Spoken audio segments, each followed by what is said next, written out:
Aloha, y'all. It is Wednesday, the 16th of September. Wednesday is ruled by Mercury. According to the dream spell, Wednesday is a sacral chakra day. It is blue lunar monkey guided by abundance.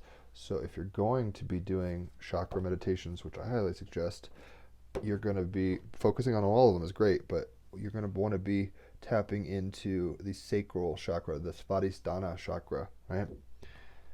So do the mudras, do the, um, which are hand positions for chakra chanting, do the tone. Listening to Jonathan Goldman chakra chants too really goes a long way. Highly suggest it. Let's go ahead and pull some cards for the day. I have two podcasts today on the Team Rabbit Hole podcast, and I don't know them personally, but they're cool. Raphael's guest, so that'll be fun. Already had a very interesting morning with my fiance, reading Gene Keys, discussing going-ons in the world. So we have the Queen of Cups. Interesting card, beautiful art. David DeAngelis, Starman Tarot. He's been on the podcast twice. One of my favorite decks. Let's go ahead and see what the Queen of Cups has to tell us. The Sun and Moon are in Virgo right now. So we have the ability to tap into a very specific energy, right? Virgo is about practicality, embodiment. So the Queen of Cups, the watery part of water, this is about opening to sensuality, seeking desires and potent pleasures, rich in empathy, creativity, and understanding. So this is a very luscious card, right? She's even got her legs kind of spread, where she's like, I'm open to it, or whatever. I love that sacred geometry in the background. It kind of looks like a dandelion. Queen of Cups, I am a conduit for powerful love. Sensual, dynamic, healer, intuitive, sexual, and otherworldly, the Queen of Cups demonstrates your gift of emotional intelligence, a rich empathy, creativity, and understanding. Creating this card was a truly joyful experience. This archetype resounded so richly in my mind, symbolizing the possibility of life brimming with a magical energy. We have simply forgotten how to see and experience it. I wanted to bring out the animistic nature of the Queen card. Animism comes from the Latin word anima, or breath, spirit, soul. This belief system holds that objects, places, and creatures possess a distinct spiritual essence. Even words can be infused with spirit. We see the old broken television in the card releasing a spirit into the waiting cup. An ibis woman reaches for it in reverence. This refers to the Egyptian belief where birds had a special magical power, flight, the possible source of our imagining of winged spirits and angels. The entire environment of this card is vibrantly alive and interactive. Sticks become tiny Alberto Giacometti beings, busying themselves around the Queen. An idea replicated in the children's stories such as Pinocchio, where the wooden puppet eventually turns into a fully fledged human boy. Again and again we see life, consciousness, emanating from mere wood or metal. Little glass girls in fairy tales, toys coming to life when adults leave the room. In this context, we can fully accept the life in normally inanimate objects. So like almost Shinto energy, right? Everything having a spirit. Yet we forget that the chair we sit on is made from the same, quote, energy as us. All life springs from the same source and is animated by the same energy. Animism is a theme which draws me throughout this tarot deck. The idea of ordinary things becoming conduits of the miraculous plays out strongly in this card. The extraordinary in the ordinary. We are all, in fact, miraculous forms of technology, spirit technology. The fact that as yet science still has no idea of why we possess consciousness tells us that life is so much more mysterious than we can possibly imagine. To connect with the wonder of your own existence is the path back home. The Queen of Cups is therefore concerned with matters of the heart. It signals acceptance and a rich empathy and understanding of the nature of things. To feel your inherent empathy with your fellow creatures, to be emotionally intelligent and fully expressed, unashamed of what your imagination is capable of conjuring.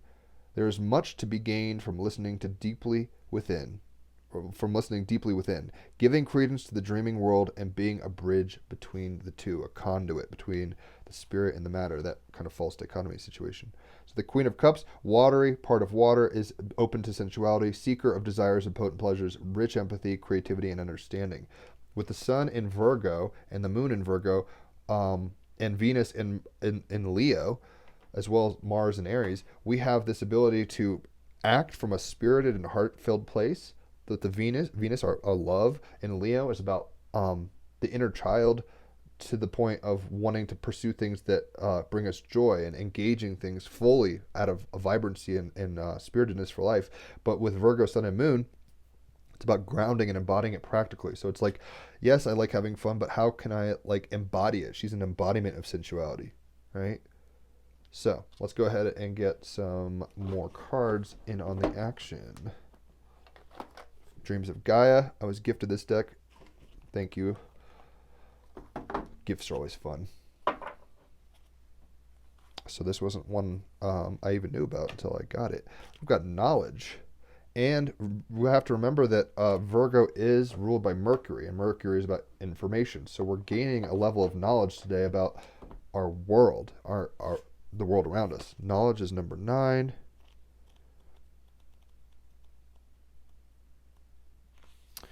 Knowledge. And Mercury is in Libra, so that's an air sign, so more kind of just like weighing ideas.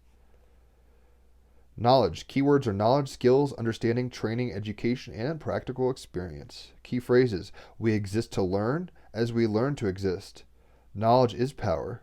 Has your past education served you? Do not limit your potential for learning. A time of new study and learning. An opportunity to learn about people in the world.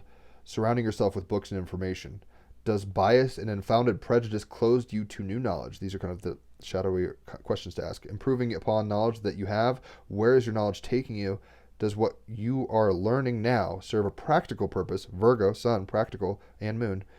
Create a better future by continuing your studies. Meaning, the knowledge card represents the first of 8 primary reasons for being, the acquisition of knowledge. We in our physical forms exist to learn as we learn to exist. Knowledge is power, and without it, we are powerless. It is knowledge that enables you to earn a living.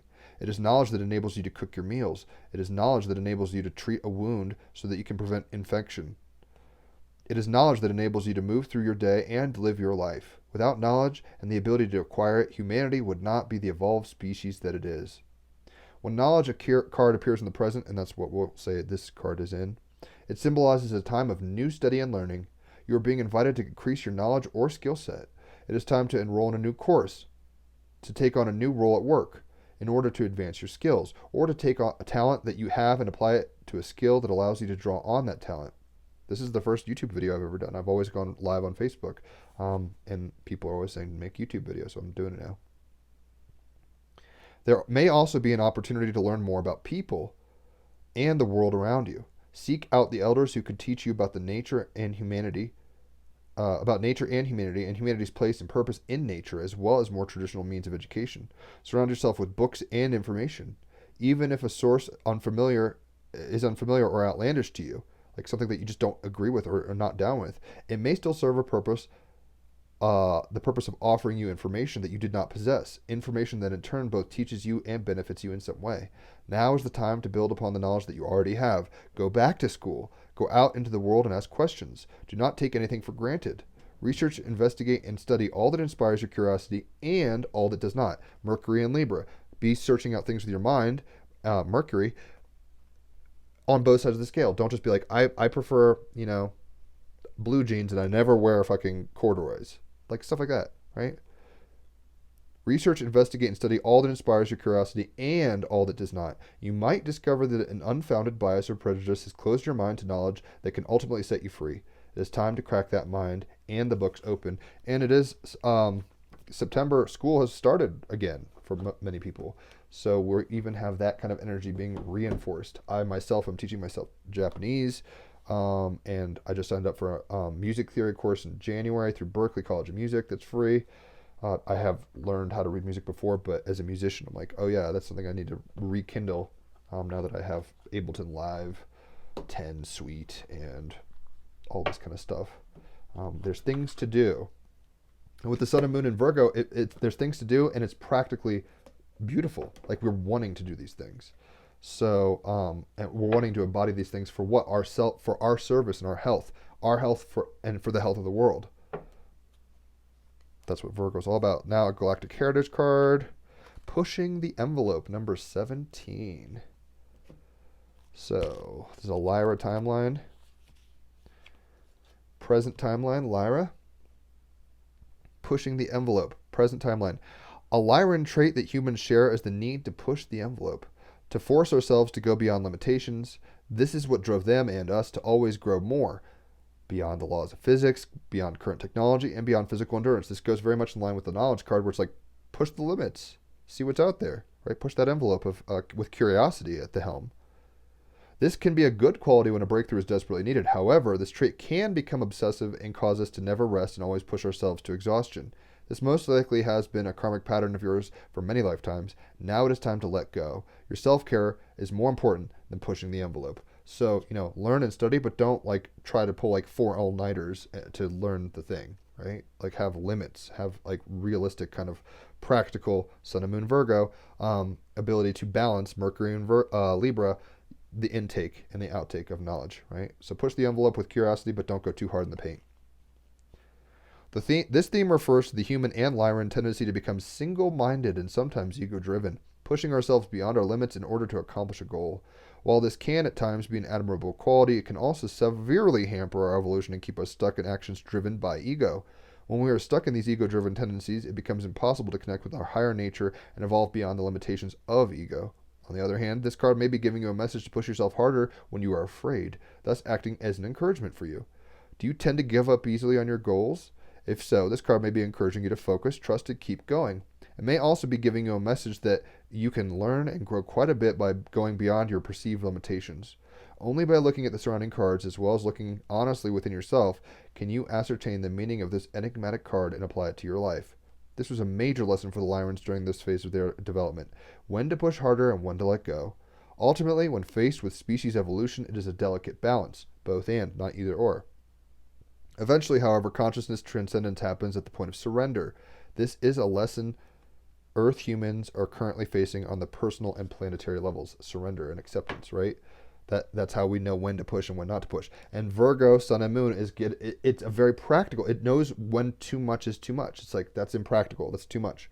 There's a groundedness to this. And with the Queen of Cups coming online, it's like, let's test our abilities for sensuality and pleasure and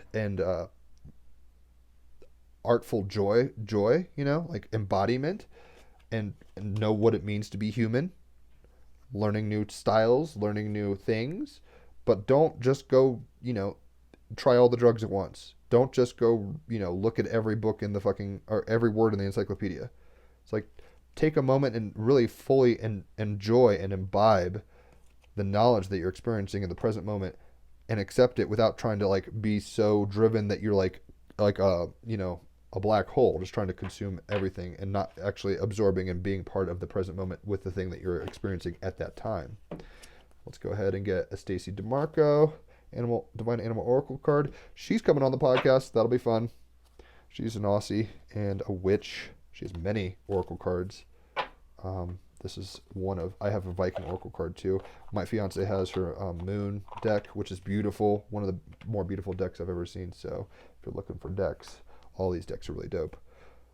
So we got the butterfly, the soul, right? And that's kind of what's coming through with the Queen of Cups. Soulful.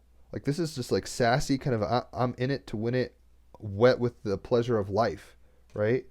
Soaking up all the juices, right? And those juices might be new ways of thinking, new ways of perceiving the world around you, new information. But don't try to just, George Harrison says it in It's All Too Much.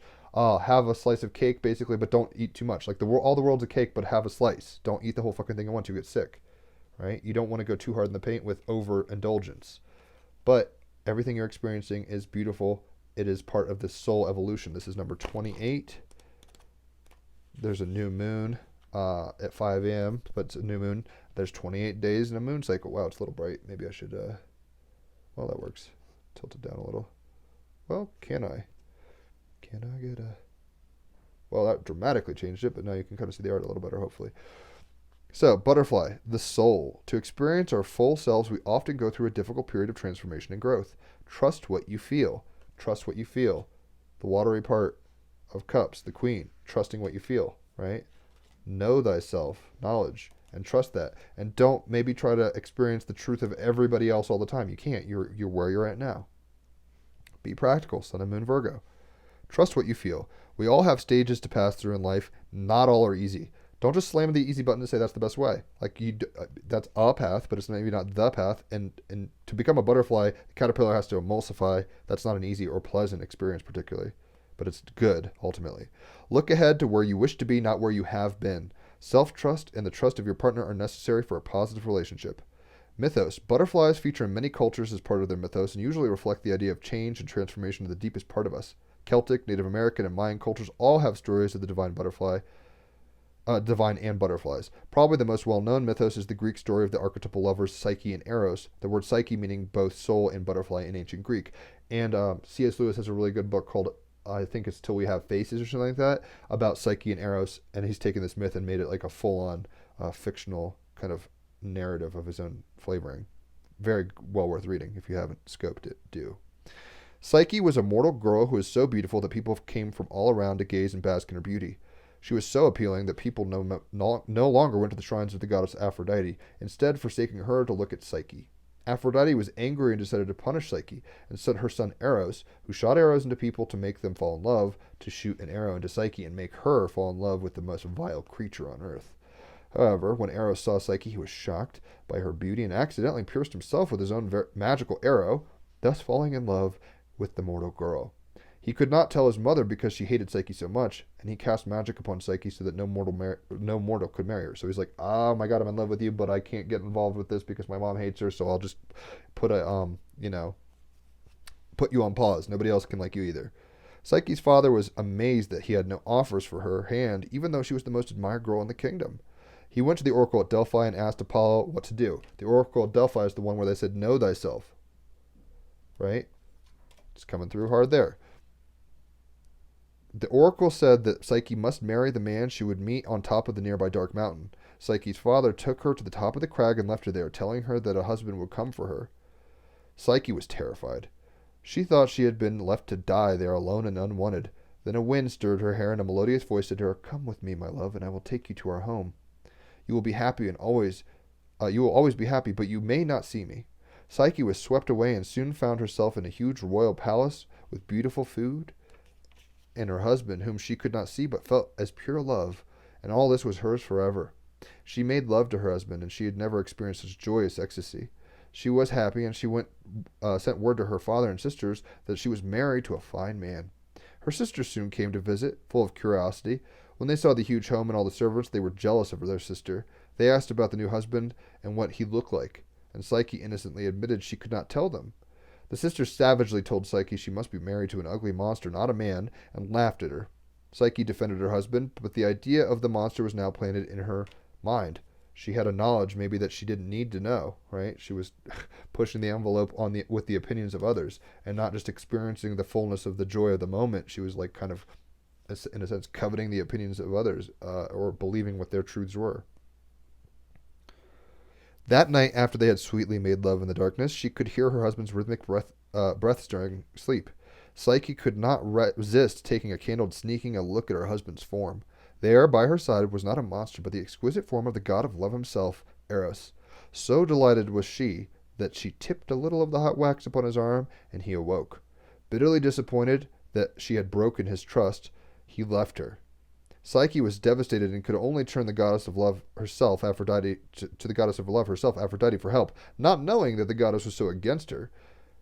The drama continues. She prayed to Aphrodite, and the goddess told her that only if she successfully completed 3 tasks to prove her love for her son would she convince him to take her back.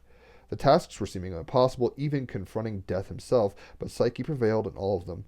This angered Aphrodite even more, and she became set on making Psyche her slave. Other gods saw this wrongdoing and intervened, alerting Eros to everything that his wife was enduring to win back his love. Eros flew back to Psyche. They were reunited, and each forgave the other, and they were happy in their realm together. The animal. Butterflies are an ancient species of insect with fossil records dating back in excess of 56 million years. They are found everywhere but Antarctica and come in huge varieties of sizes, colors, and shapes, although their four wings are typical, and there's probably some Antarctic sub-ice species from way back in other times.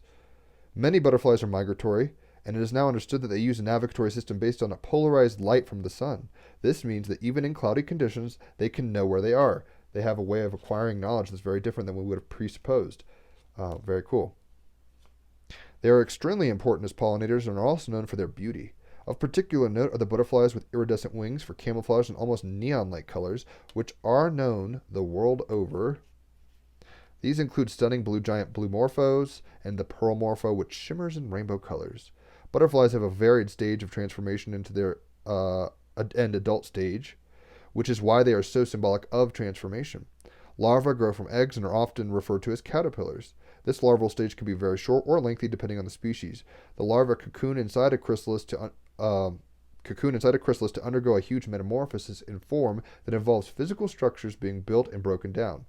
When the new butterfly is ready to break free of the cocoon, it dries its wings and flies away, a small but profound miracle that we can all witness. It pushes the envelope even on its own embodied nature and its own sensual understanding of itself. It says, okay, well, I know in my DNA that I've got to go cocoon and become this thing, but I don't know where that's going. Like, that's a process of the soul. Even for us, we know that we're on this journey, but we don't know where we're going individually or collectively necessarily. The magic. Butterfly magic is key to growth and transformation of the soul. Going through trauma or difficulty helps our true nature. Going through trauma or difficulty helps reveal our true self and to grow into the full magnificence of the soul itself. Ease doesn't always mean growth. That's really an important point. That kind of knowledge comes the hard way. Playing with fire to get burned, whatever. And maybe the shadow of this would be like, I just want to sit back and watch TV and drink some booze and smoke some weed and fucking bump some tunes. And it's like, that's easy. Is that always the most, it doesn't always mean growth. It doesn't mean it's bad, but there's a time and place for everything. But you don't want to just sit around smoking weed all day and not challenging your body and mind, right? That's not a good look. When you need help moving from one life stage to another, then butterfly magic can be useful, although patience is often needed to embody change fully. When you require a dose of beauty, hope, and lightness of spirit, and a reminder to live your life to the full, then butterfly energy can be just the thing. Status is ranging from least concern to endangered, depending on the species. So clearly that's not something that's across the board. Let's go ahead and get an art oracle card and a crystal card, and then I will play my guitar and go about my day. Hopefully y'all are doing well out there. This is new and different. I normally go, like I said, live on Facebook and see kind of people commenting and posting, but I'm giving this a whirl today. I don't know if it's a good idea or not. Marina Abramovic, she's got a ratchet documentary, Behold the Artist or something like that. Just worth scoping out in spite of the controversies around her with all the magic and going on in politics, etc. Marina Abramovic, 1997 Venice Biennale Golden Lion winner, Golden Lion winner, emerged in the 1970s with works in which she punished her mind and body, demonstrating composure and discipline in the face of whips, knives, flames, uppers, downers, and carbon monoxide poisonings. Abramovic considers energy in the absence of stimulation. For her record-breaking performance, the artist is present. That's what I was discussing. At New York MoMA's, she's got a documentary documenting this. She dressed in a gown and sat for 3 months, staring deeply into the soul of each viewer who'd queued for days or hours for the honor. Incidentally, a man down the street from the MoMA recreated the performance just now, but only the cops came. Sometimes privilege has its benefits. That guy was doing the same thing, but no, because he's not Marina. So the advice we're getting from Marina is, when a stranger stares into your soul, do not press charges, stare back, right? And we've even got the soul as the butterfly. So she's staring into your soul, and you could be like, oh my gosh, put on a pants and shirt, lady. Don't press charges, right? When someone kind of fully engulfs themselves emotionally, Queen of Cups, into your reality, they flood you, your senses, they flood your awareness, they flood your being with themselves. Although it's good to know, limits to that. You don't want to just become an open open source thing for everything all the time. You want to have your boundaries. There is a beauty and a grace that occurs when you allow that kind of flooding of the aura and the senses, right? Be discerning, but don't press charges. Stare back. Take the moment in, right? There's a sensuality and an unlocking mechanism of gnosis, if you want to put it that way, where when you fully engage something and you don't run away from it, just like it was saying in the knowledge card, maybe there's certain things you've been afraid to look into and you just have a bias. Like, do some soul gazing into others, into pleasure, into pain, into sensuality, into emotions. Maybe there's certain emotions you think are not healthy or good. And with the sun and moon in Virgo, we can actually find practical application and use in a healthy way, a grounded and embodied way for these things without maybe, going too hard in the paint. But we want to be explorers. This is about pushing limits, right? Pushing the envelope. But there's, kind of like in, I was going to use an analogy, but I'm going to bite my tongue. So, there's red light, there's yellow light, there's green light, right?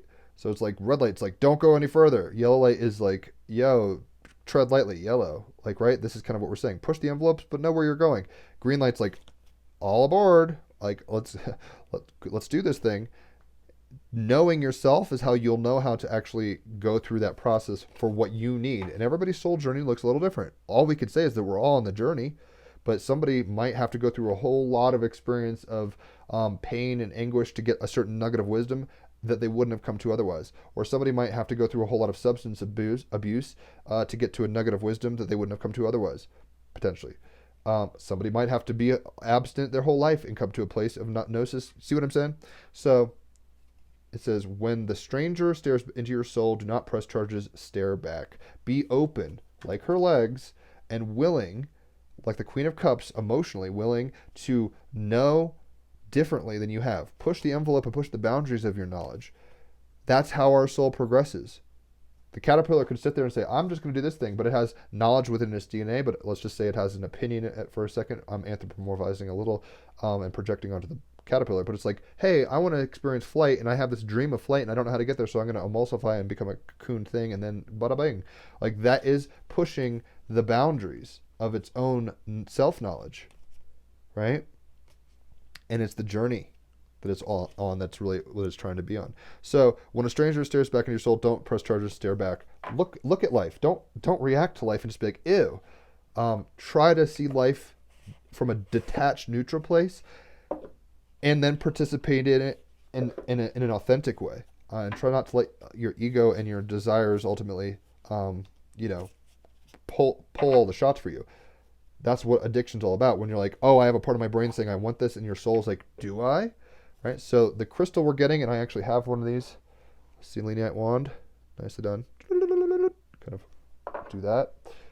That sits on top of my cards with a bunch of other crystals. So it charges them in a feather and all sorts of stuff. So this helps. Selenite. What it is, icy selenite is a form of gypsum with a calm, cool, and collective vibe. This is very much what she is. Calm, cool, and collective. Right? Who needs it? Healers. And that's what Virgo is. The healer. Believers. The currently cleansing. Juice, technology, etc. Cleansing is a health thing. Like, this is people in a Virgo mode.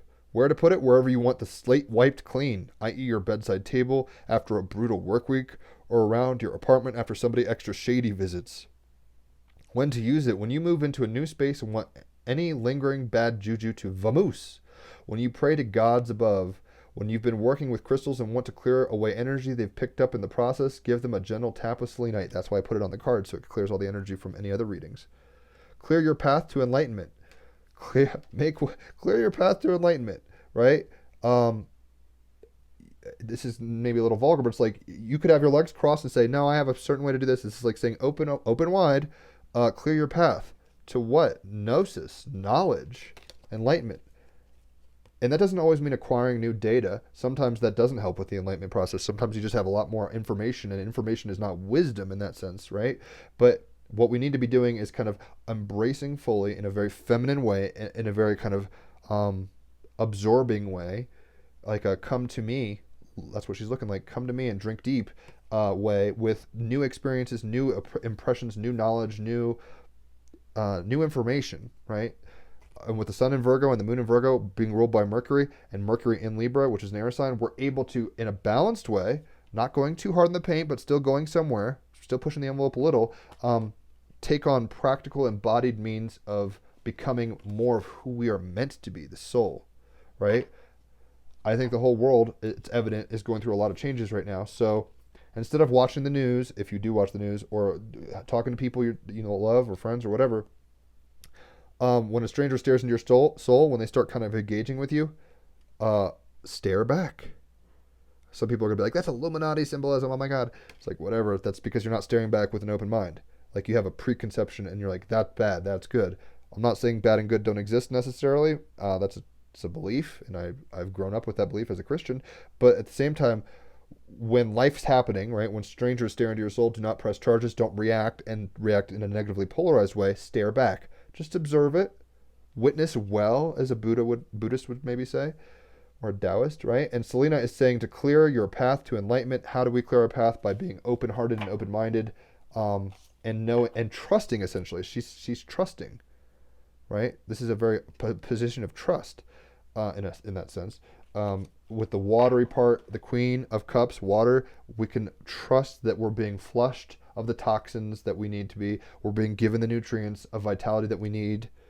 With this Virgo energy, the sun and the moon, and in a new moon, basically, tonight, we're going to be tapping into the potential for planting new seeds of health and groundedness, embodiment in a Leo Venus way, in a spirited way that makes us passionate. Just make sure, for example, if you're into Star Wars, somebody just gifted me this obsidian Darth Vader's head, which is pretty cool. Also sits in my cards, obsidian. Thanks for that. If you start being like, "Oh, I'm into Star Wars," and then you try to buy all the toys and movies and posters and everything, it's like, look, you can be into things, just don't obsess, right? Be open to things, but be discerning, right? Clear the energy. Don't just have everything, but be open to it. Don't just press charges. Don't just react.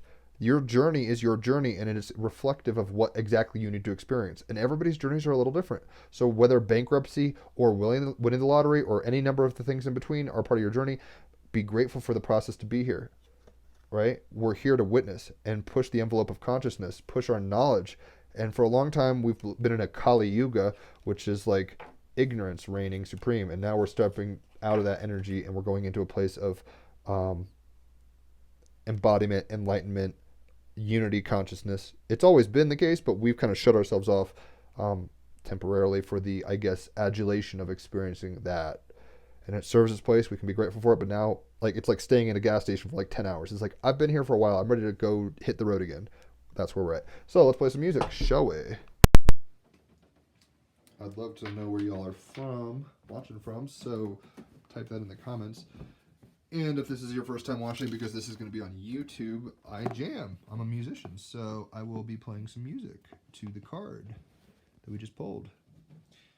Let me plug this in. I'm a double Gemini, so sometimes I forget to do little things like plug in the electric guitar pedal and amp. It goes a long way. So 10 seconds or less, and I'll be ready to rock. Here we go. So we got the Queen of Cups with knowledge as the clarifier. So I'll be playing music to that idea, that elemental vibe, so to speak. And if you like what you're hearing in terms of the cards, or you like this music, oh, look at this beautiful guitar. So sexy. In the light you can see it's semi-hollow body. If you like what you hear, my PayPal link is going to be linked in the comment section, so send your love that way. Otherwise, just enjoy it no matter what. So we got the Queen of Cups.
You get the idea.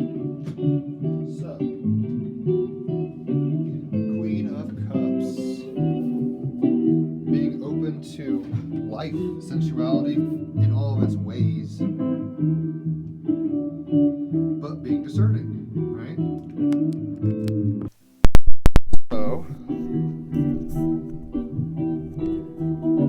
just turn this down just a little. So what we have is the Queen of Cups. It's okay to open yourself up to life. It's okay to feel feelings. It's okay to feel pleasure. It's okay to sense. But we want to be doing that in a way that's moving forward in our pursuits of knowledge, not just repeating patterns that feel good, actually searching new pleasures, searching new domains, not thinking we know everything and just shutting down and being closed-minded. We want to push the envelope. But there's a both and to this, right? Pushing the envelope means exploring, but not exploring and not having rations. You don't want to be like, I'm going to cross the desert and see what's out there and then not take water, right? That'd be pushing the envelope too hard. You want to make sure you're prepared for the things you experience, the knowledge you imbibe, being open to it emotionally, being open to the journey of the soul, because we're all embarked. There's this saying I've heard, we're embarked, right? I forget exactly who said it or what the saying was. Now I'm botching it. But the point is, we're embarked. We are a soul incarnate in this flesh thing, this holographic fractal matrix thing. Here we are. Check it out. Let's experience all the things. And depending on your karma, positive or negative polarity, all sorts of things, depending on your astrology chart, hit me up for readings if you want to know that. I love giving chart readings or card readings for that matter. Depending on our personal circumstances, our journeys of the soul look different, but we're all necessarily on this journey of the soul. So when someone starts confronting you, like she's being confronted with this bow and arrow, when a stranger stares into your soul, do not press charges. Don't just react, right? Don't just get feisty and bitch about it or something like that. There's a time for that, but not always. When a stranger stares into your soul, do not press charges. Stare back. Just observe. Clear your path to enlightenment by clearing your prejudices. I think this is a card that washes away the prejudices that we've held, the hard crystallizations of form we might have. This is the water of renewal. This is the water of openness that creates new frontiers of knowledge, personal and collective, to be obtained, right? And that journey of pushing the envelope is why we're here. That's what we've incarnated for, the soul, the journey of the soul. So when somebody kind of gives you an energy, don't just react and respond. Like, witness and see what happens. It might totally change the alchemy of the situation completely. You'd be surprised, right? So clear your path to enlightenment with the selenite. And yeah, bottom line, enjoy the ride. Try to be kind to yourself and others. The podcast should be good. I'll post that in the comments. The Team Rabbit Hole podcast. We're at 150 plus episodes. We've had Rupert Sheldrake and all sorts of people. It's really a fun thing to do. If you want a reading, hit me up for a reading. Those are always great. And also, just, like the energy is saying, be open to change, but make it practical. Sun and Moon, Virgo, right? Like, be embodied during the openness. Be present during the lesson. Be open-eyed on the voyage. Don't just hit the rocks on the path and stub your toe. It's all a journey of the soul, so be grateful for every moment, the good, the bad, and the ugly. There is no good and bad, ultimately. It's a matter of perspective and preference and beliefs. And when a stranger stares into your soul, do not press charges. Things that confirm